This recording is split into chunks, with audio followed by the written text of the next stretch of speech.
When personal missions appeared in our game, there was only one thing players wanted to know. What will I get for completing them? And the rewards were partly satisfying. 2 tank destroyers and the T-55A were of little interest. But the Object 260 was a different matter. It was worth grinding. It only has a few drawbacks, and many still want to get this vehicle. Now the T-22 SR is making an appearance. Is it worth sweating over it? Let's find out.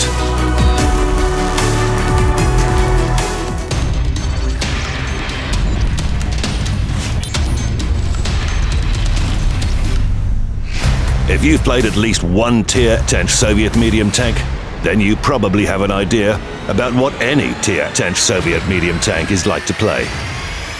These vehicles are versatile. They can use their armor, spot enemy vehicles, and cause damage. They don't have any obvious drawbacks, but they also won't surprise you with anything outstanding.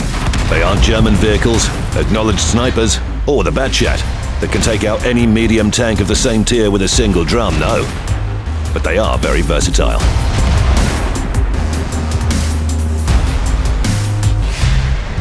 So why do we need another one? At first, the T-22 looks just like any other medium tank. It looks almost identical, and its maximum speed is 55 kilometers per hour. So what's the big deal? Its gun? No, it carries a standard Soviet gun. Its rate of fire is a bit lower, but the accuracy is a bit higher. But in general, who cares? They're similar. The difference is in its armor. You can't see it in the numbers because they're quite similar for all 5 vehicles. But once you take a closer look, you realize that the T-22's armor is much more like the IS-7 than any other medium tank. The weird shape of its hull makes the T-22 not just unusual, but truly unique. Yes, this is the only Soviet medium tank with a pike nose and spaced armor. And if you are wondering about the usefulness of the first feature, spaced armor isn't just good. It's excellent. It's effective against heat shells and can absorb damage from the most dangerous enemies, and in this position, the T-22 is capable of restraining the Jagdpanzer E-100. This is worth something. Of course, it has some vulnerabilities. For example, the T-22 can be penetrated in its upper glasses plate or gun mantlet, and experienced players will realize this immediately. But there is something you can do. Reverse side scraping, just like the IS-3 does. This is the first and only medium tank that uses this method, and uses it effectively. Here are 15 Waffenträgers, and this is the IS-7. How long will it stand against them? 20 seconds? A minute? Place your bets. We're gonna find it out right now. Now it's time to raise the stakes. Waffenträgers firing premium shells. Gosh, 15 Waffenträgers firing premium shells. How long will the IS-7 stand against them now? Come on, buddy, use your armor.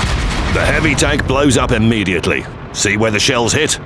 You might say this is a rough patch in the life of the IS-7. And now it's the T-22's turn.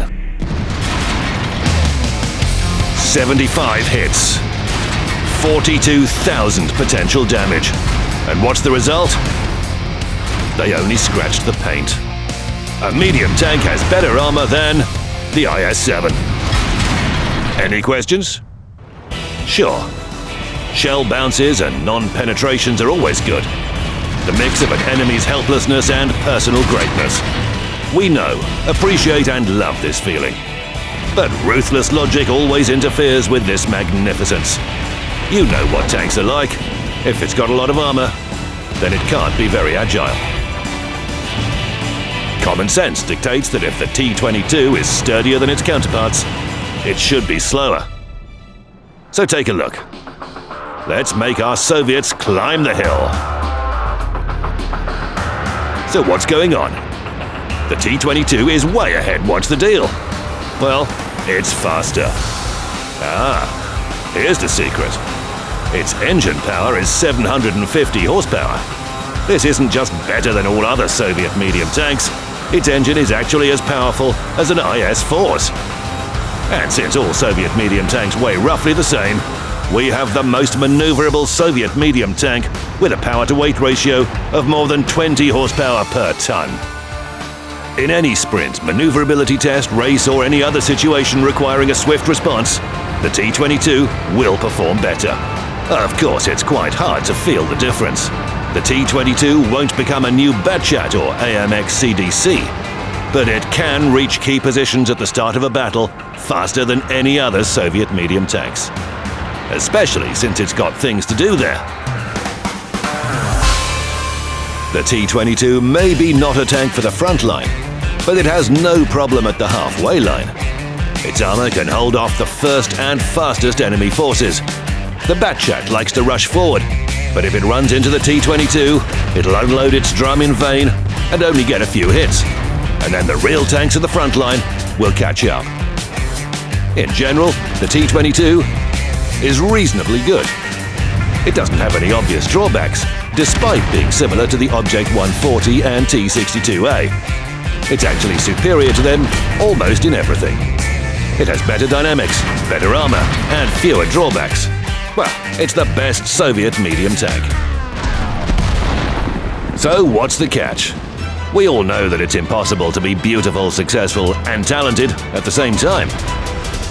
What is its drawback? What's its greatest flaw?